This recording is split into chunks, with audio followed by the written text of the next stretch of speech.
4 number কাজ হচ্ছে আইনগত ভিত্তি। আচ্ছা, আইনগত ভিত্তিটা আমাদের খুব প্রয়োজন। যার যার বিজনেসের অবস্থান হিসেবে কেউ কেউ কিছুদিন পরেও করতে পারেন, একেবারে শুরুতে অনেকে করতে চান না, আবার অনেকে শুরুতে অনেক বড় বাজেট করে ফেলে করেন। এটা হচ্ছে যার যার প্রস্তুতির উপরে নির্ভর করবে। যৌথ ও একক মালিকানা উভয় ব্যবসায়ের জন্যই কিন্তু ট্রেড লাইসেন্স লাগবে।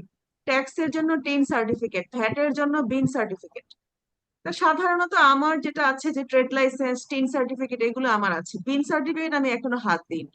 অনেকে কিন্তু করতে হবে, কারণ যখনই আমরা একটু মানে স্টেপটা নিব তখনই কিন্তু এটা আমার করতে, আমার প্ল্যানিং এ আছে এটা আমি কোন মাসে করব। প্রাইভেট লিমিটেড কোম্পানির জয়েন্ট স্টক থেকে ইনকর্পোরেশন সার্টিফিকেট নিতে হয়। সেটা প্রাইভেট লিমিটেড কয়জন হয়? 2 থেকে 49। নতুন আইন অনুযায়ী আপনি একাও কিন্তু শুধু আপনার নামে জয়েন্ট স্টক থেকে একটা কোম্পানি রেজিস্ট্রেশন করতে পারেন। এটাকে বলা হয় ওপিসি, 1 পার্সন কোম্পানি। তো জেনে রাখা ভালো, বিন সার্টিফিকেট করলে কিন্তু প্রতি মাসে ভ্যাট রিটার্ন জমা দেওয়া বাধ্যতামূলক। না হয় কিন্তু বড় জরিমানা গুনতে হয়। টিনের ক্ষেত্রে বছরে একবার ট্যাক্স রিটার্ন জমা দিলেই হলো। তো এই বিষয়গুলো কি আমাদের আসলে চারপাশ থেকেও কিছু চোখ কান খোলা রেখে করতে হয়। আর আইনগত বিষয়গুলো অনেকে লয়ার, বড় বাজেটে যারা বিজনেস করেন তারা তো লয়ার নিয়োগ করে রাখেন। লয়াররা তাদের এই জটিলতাগুলো আগেই বলে দেন যে কি কি করতে হবে।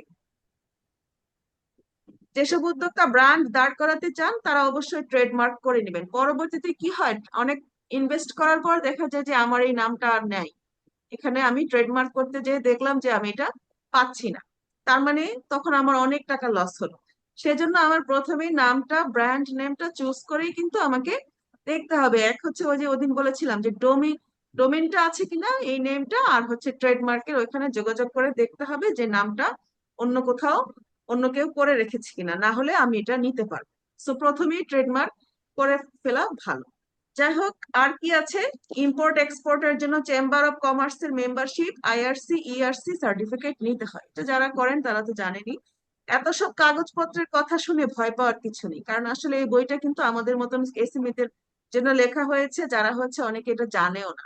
আমি যখন এই বইটা পড়ি তখন তার আগে আমি ট্রেড লাইসেন্স করেছিলাম, হ্যাঁ, অল্প কিছু জানতাম কিন্তু এত কিছু জানতাম না। এত সব কাগজপত্রের কথা শুনে আসলে ভয় পাওয়ার কিছু নাই, কারণ এটা দৌড়াদৌড়ির মধ্যে স্টেপ বাই স্টেপ হয়েই যায়। এখানে একটা সার্ভিসের ব্যাপারও দেয়া হয়েছে যে ওরা আপনাকে সার্ভিস দিতে পারে।